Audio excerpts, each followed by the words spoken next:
Jung, apa? Kowe mrene yo. Ya. Kancanana aku. Aku tak mrono ning aku njaluk lelagon Banyuwangenan no. Ya. Judule Lara Sesigar. Men ditembangke kelawan Ibu Dewi Kurniawati karo pesinden sing asli saka ing Banyuwangi. Oh ngono, heeh. Panjenengane genduk anak wedok Ditaing Tawati. Oh iya. Diaturi jumeneng ya, heeh, diaturi jumeneng. Aku tak mrono, ya. Garape gamelan Bali. Oh iya. Baru kedua kalinya gamelan Bali sing anyar iki tinggi tanggapan. Wah, ngono. Lagi ping pindho iki ya.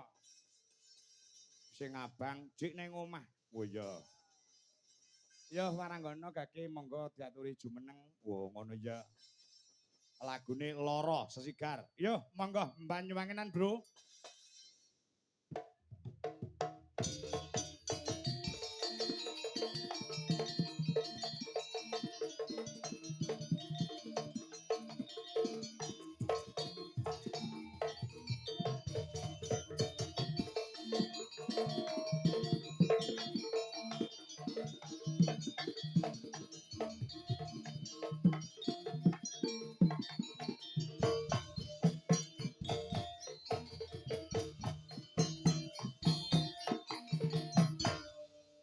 Waktu kembiar tawar mekar Yarani ati sampai sambiar Cinta suci Angsing kapalan Kaya-kayaan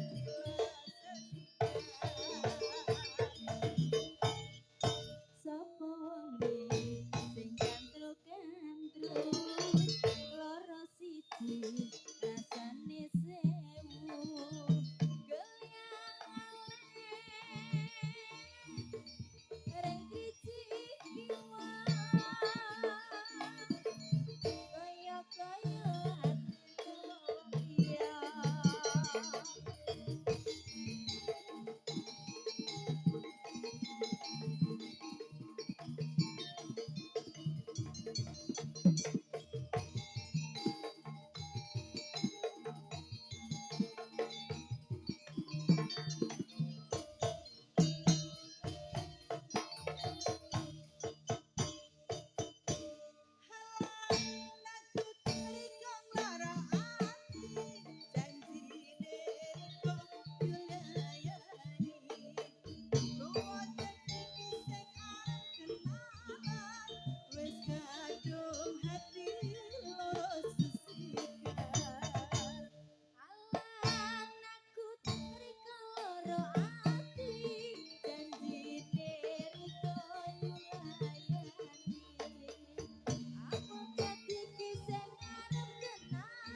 Sapa wengi sing kantru-kantru lara siji rasane sewu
kaya sing wis tak aturke sore mau apa?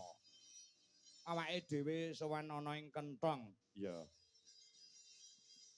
Kedung Suka, Sukamara. Kowe kaya dene mulih ning kandange dhewe, wis dudu sapa-sapa manjing dadi sedulur kok, Nok. Ngono, ya. Mula biasane aku tekan lokasi ku karo jam 7. Nang iki mau aku jam 5 wis tekan kene, merga setahun ki rasane suwi ora ketemu kelawan para warga masyarakat ana ing Kenthong, Kedung Suka, Sukamara. Ngono. Ya. Ngono ya, ya ketemu disambut karo Pak. Wah, disambut karo para panitia-panitia, seragame anyar. Lah iya. Dan luar biasa semangate para bapak-bapak panitia. Iya. Mergo adicara kaya ngene iki nek ora ana cancut gumregete para panitia, ora bakal iso kelakon kanthi rancak. Oh, ngono ya. Mula kanggo wong jenenge kami tuwa. Ya, kami tuwa ki dituwakne ana ing dusun. Heeh. Utawa kepala dusun ya piye carane Pak Mo ya netepi apa sing dadi kersaning para warga masyarakat. Oh, ngono Pak Murjito, kepalane dusun utawa kami tuwane ana ing Kenthong. Dasare tahun kepungkur kae saldone ya akeh. Ya. Ngono ya, heeh. Ya lagek iki lho. Dusun anggap awake dhewe jek iso saldo ki ya lagi Kenthong. Oh ngono Anu Pak Wo niku gandeng anu saldone kula ingin tesih nuwun sewu panitia niku kudu dikone seragam batik anyar. Lah sing batike padha kabeh seragam kuwi turahan duit tahun kepungkur. Ngono ya, heeh. Weh ya. Ora lali para Karang Taruna uga njaluk kaos, digawekne kaos iki lho. Wujud gotong royong, wujud manunggale para warga masyarakat ambak nuwun sewu mung sak dusun. Iya, wargane ora akeh ning nyatane nganggo gotong royong gaman persatuan lan kesatuaning para warga masyarakat sing dipandhegani jenenge Mbak Wo Murjito. Iya. Wekasane bisa kasembadan alhamdulillah ana ing taun iki awake dhewe iso ngabyantara sowan mrene meneh. Oh, ngono ya. Ya. Dalam situasi yang sama, hajat yang sama ya kuwi bersih dusun. Heeh, manggone ya neng kene. Dalange ya madhep ngalor ngene iki. Ya. Ora beda taun kepungkur. Oh, ngono Ya. Wis tak omongne mau regane ya padha. Ya. Oh, ngono iya ya, nek wis kadung langganan ki tenan ya Yung. Ya kuwi mau wong liya dadi dulur kuwi mau no. Ya heeh. Ya ngestoke dawuh. Ya muga-muga taun ngarep ana perubahan. Heeh. Perubahan. Heeh, muga-muga taun ngarep ana perubahan. Tan kepungkur kae usul karo Pak Lurah. Supaya gerdune ndang didadekne ning taun iki ya urung dadi, muga-muga taun ngarep dadi. Oh, ngono pikersane para masyarakat. Dudu karepe perangkate desa ya klebu dudu karepe Pak Wo. Ning kabeh masyarakat supaya nyuwun kelawan panjenengane Bapak Kepala Desa ning Kedung Suka supaya ngedokke gerdu, ngedekne gerdu pos kampling kanggo njaga keamanan lingkungan nek bengi nek wong melek ana ing pos rondo utawa ana ing gerdu mau wekasane iso njaga kampunge utawa dusun Kenthong kene no. Ya, mergo saiki iki jamane wis jaman saya tuwa nek ora ngati-ati mbebayani. Ngono, akeh maling-maling berkeliaran nggonku kono ndek wingi akeh sing do kecolongan TV, ana sing kecolongan sepeda motor. Ya.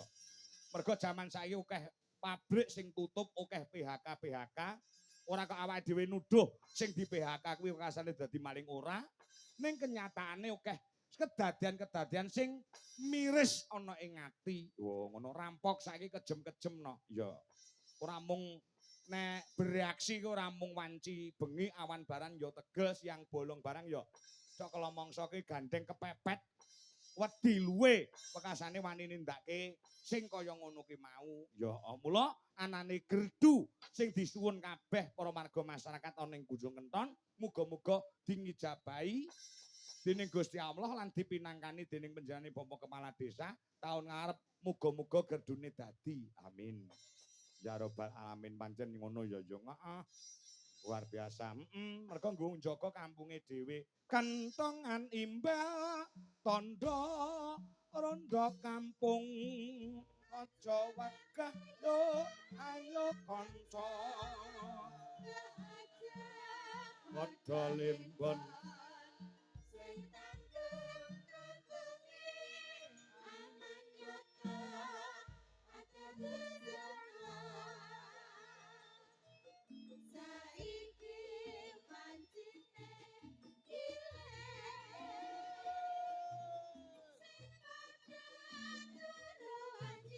Gilir-gilir Pakde dijaga kampunge, dijaga dusun Kenton.